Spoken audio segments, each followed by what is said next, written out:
اعوذ باللہ من الشیطان الرجیم پناہ مانگتا ہوں میں اللہ کی شیطان مردود سے۔ ما كان للمشركين أن يعمروا مساجد الله شاهدين على أنفسهم بالكفر أولئك حبطت أعمالهم وفي النار هم خالدون۔ مشرکوں کا کام نہیں کہ اللہ کی مسجدوں کو آباد کریں جبکہ وہ اپنے آپ پر کفر کی گواہی دے رہی ہوں۔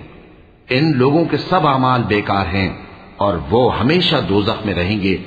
انما يعمر مساجد الله من آمن بالله واليوم الآخر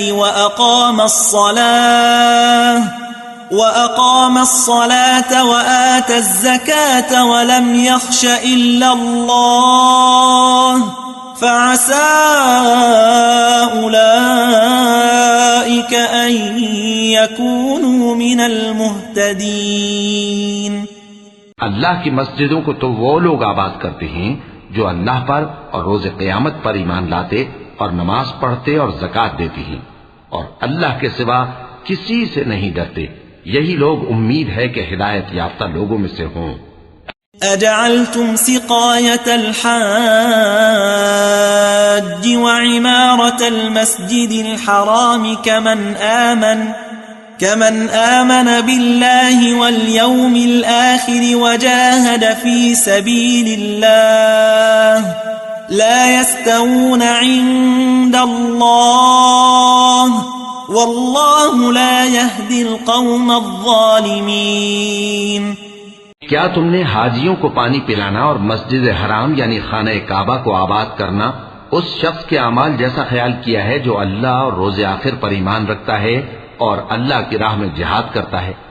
یہ لوگ اللہ کے نزدیک برابر نہیں ہیں اور اللہ ظالم لوگوں کو ہدایت نہیں دیا کرتا۔ الذين آمنوا وهاجروا وجاهدوا في سبيل الله بأموالهم وأنفسهم أعظم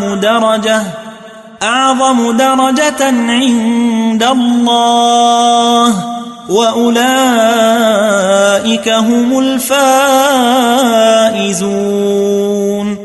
جو لوگ ایمان لائے اور وطن چھوڑ گئے اور اللہ کی راہ میں مال اور جان سے جہاد کرتے رہے، اللہ کے ہاں ان کے درجات بہت بڑے ہیں اور وہی مراد کو پہنچنے والے ہیں۔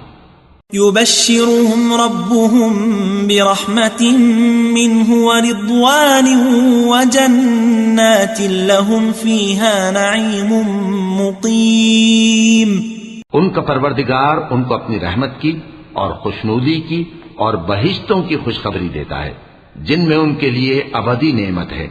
خالدین فیہا ابدا ان اللہ عنده اجر عظیم۔ اور وہ ان میں ہمیشہ ہمیشہ رہیں گے، کچھ شک نہیں کہ اللہ کے ہاں بڑا صلہ تیار ہے۔